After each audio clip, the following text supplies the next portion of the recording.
Good morning. Today we are going to start a new मात्रा जो है ऊ की मात्रा। बच्चों, अभी तक हमने स्वर, व्यंजन, आ की मात्रा, ई की मात्रा, जिसमें छोटी ई की मात्रा, बड़ी ई की मात्रा का अभ्यास किया है। स्वर आ जाने के बाद व्यंजन क्लियर हो गए। उसके बाद आ की मात्रा का प्रयोग किस प्रकार किया जाता है वो भी हमने सीखा। स्वरों और व्यंजनों के बाद आ की मात्रा लगाने पर उसका उच्चारण आ स्वर की ध्वनि सुनाई देनी चाहिए।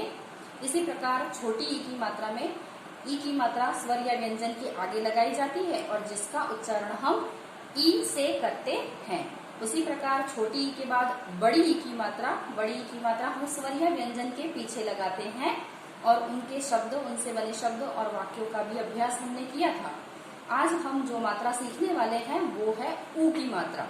बच्चों, बोर्ड पर मैंने लिखा है ऊ की मात्रा इस प्रकार बनाई जाती है।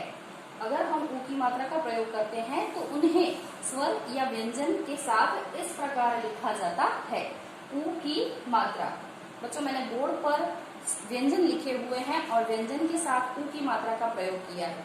आज हम ये देखेंगे कि ऊ की मात्रा का प्रयोग करने पर उस व्यंजन के साथ ऊ की मात्रा जुड़ने पर उसका उच्चारण, उसका ध्वनि क्या सुनाई देना चाहिए। तो सबसे पहले तो उसका ध्वनि हमें ऊ सुनाई देना चाहिए। जैसे कि सबसे पहले क में ऊ की मात्रा लगाने पर हमें उसकी ध्वनि कू ये सुनाई पड़ना चाहिए। तो क में क प्लस ऊ की मात्रा इज इक्वल टू कू। ठीक है, हम क रीड करते हैं। सबसे पहले व्यंजन में हम क रीड करते हैं, लेकिन अगर क के साथ हम ऊ की मात्रा भी जोड़ देते हैं, मीन्स क प्लस ऊ की मात्रा इज इक्वल टू कू बन जाता है। तो क की श्रेणी में ख में ऊ की मात्रा बनता है खू, ग में ऊ की मात्रा बनता है गु, घ में ऊ की मात्रा लगाने से घु और आखिर में अण। इसी प्रकार च की लाइन लेते हैं हम। तो च की लाइन में च में ऊ की मात्रा लगाने से चू, छ में ऊ की मात्रा लगाने पर छू, ज में ऊ की मात्रा लगाने से जू बनता है, झ में ऊ की मात्रा झू और अण। उसके बाद आती है ट की लाइन। ट की लाइन में ऊ की मात्रा लगाने से टू, थ में ऊ की मात्रा लगाने से क्या बनता है थू, ड में ऊ की मात्रा डू, ढ में ऊ की मात्रा ढू और अण। त में ऊ की मात्रा लगाने पर उसका उच्चारण होता है टू, थ में ऊ की मात्रा थू, द में ऊ की मात्रा लगाएंगे तो बनेगा दू, ध में ऊ की मात्रा धू और न में ऊ की मात्रा लगाने से नू बनता है। त के बाद प की लाइन आती है, प की श्रेणी आती है और प की श्रेणी में अगर हम ऊ की मात्रा का प्रयोग करते हैं, यानी कि प प्लस ऊ की मात्रा पू, फ में ऊ की मात्रा फू, ब में ऊ की मात्रा बू, भ में ऊ की मात्रा भू, म में ऊ की मात्रा लगाने से मु बनता है। बच्चों, इसी प्रकार य की श्रेणी में अगर हम ऊ की मात्रा का प्रयोग करें तो उसका उच्चारण य में ऊ की मात्रा यू, र में ऊ की मात्रा लगाने से रू, ल में ऊ की मात्रा लू, व में ऊ की मात्रा वू और श में ऊ की मात्रा शु। आखिर में श की लाइन आती है, जिसे हम ऊ की मात्रा लगाने पर श में ऊ की मात्रा शु, स में ऊ की मात्रा सु, ह में ऊ की मात्रा बनता है हु, क्ष में ऊ की मात्रा क्षु, य में ऊ की मात्रा यु, त्र में ऊ की मात्रा लगाने से त्रु और आखिर में स्र में ऊ की मात्रा जोड़ देने पर श्रु बनता है। तो इस प्रकार व्यंजनों के साथ ऊ की मात्रा जोड़ देने से बच्चों हम इस प्रकार व्यंजनों के साथ ऊ की मात्रा का प्रयोग कर सकते हैं। अभी हमने जिस प्रकार व्यंजनों में ऊ की मात्रा का प्रयोग देखा है, उसी तरह हम आज कुछ शब्द भी देखने वाले हैं जिनमें ऊ की मात्रा का प्रयोग किया गया है। कुछ शब्द मैं बोर्ड पर लिखती हूँ जिन्हें आपको मेरे साथ रीड करना है और रीड करते हुए उसको जोर से बोलना है और उसका उच्चारण भी मेरे साथ करना है। जैसे कि सबसे पहले बच्चों, मैंने बोर्ड पर लिखा है स में ऊ की मात्रा सु न, इसे हम पढ़ेंगे सु न। दूसरा शब्द हम लिखते हैं ध में ऊ की मात्रा लगाने से क्या बनता है धू न।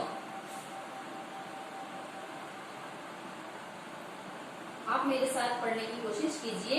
ज में आ की मात्रा, म में उ की मात्रा और न। ज में आ की मात्रा लगाने पर जा, मु, न। ये पूरा शब्द क्या बनता है? जा, मु, न। कुछ और शब्द लिखेंगे। क, छ में उ की मात्रा और आ। तो ये कौन सा शब्द बना बच्चों? क, छु, आ। उसके बाद च में उ की मात्रा और प। च में उ की मात्रा लगाने पर उसका ध्वनि चू सुनाई पड़ना चाहिए। चू, प।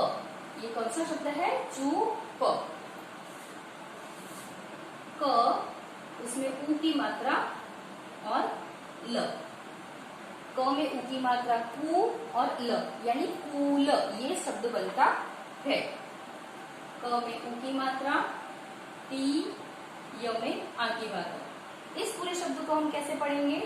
क में उ की मात्रा कु, ट में ई की मात्रा जो हमने आगे पढ़ा था, और य में आ की मात्रा कु, टी, या। च में उ की मात्रा न, च में उ की मात्रा, म में उ की मात्रा न, यानी चू, न, मु, न। ये पूरा शब्द बनता है। ल, घ में उ की मात्रा।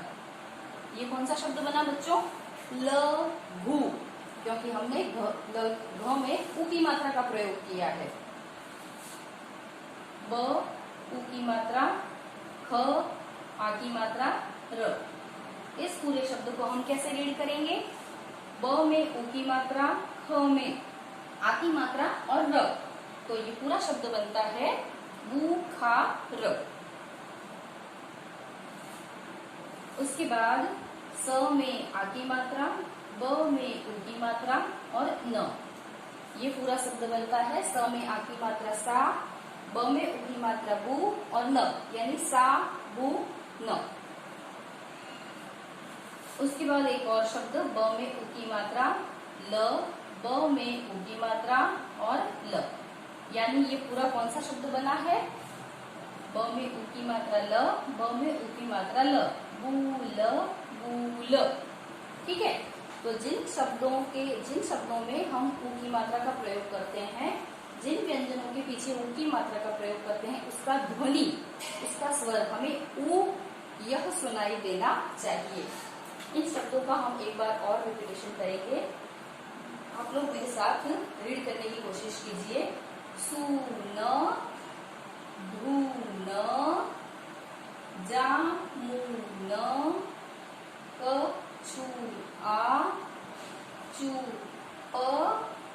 फूल, कुटिया, चून, मून। लघु, बुखार, साबुन, बूल, बूल। तो आपने देखा बच्चों, इन सभी शब्दों में जिन व्यंजनों के पीछे हमने ऊ की मात्रा का प्रयोग किया है, ऊ की मात्रा से हमें उनकी ध्वनि क्या सुनाई देती है? ऊ।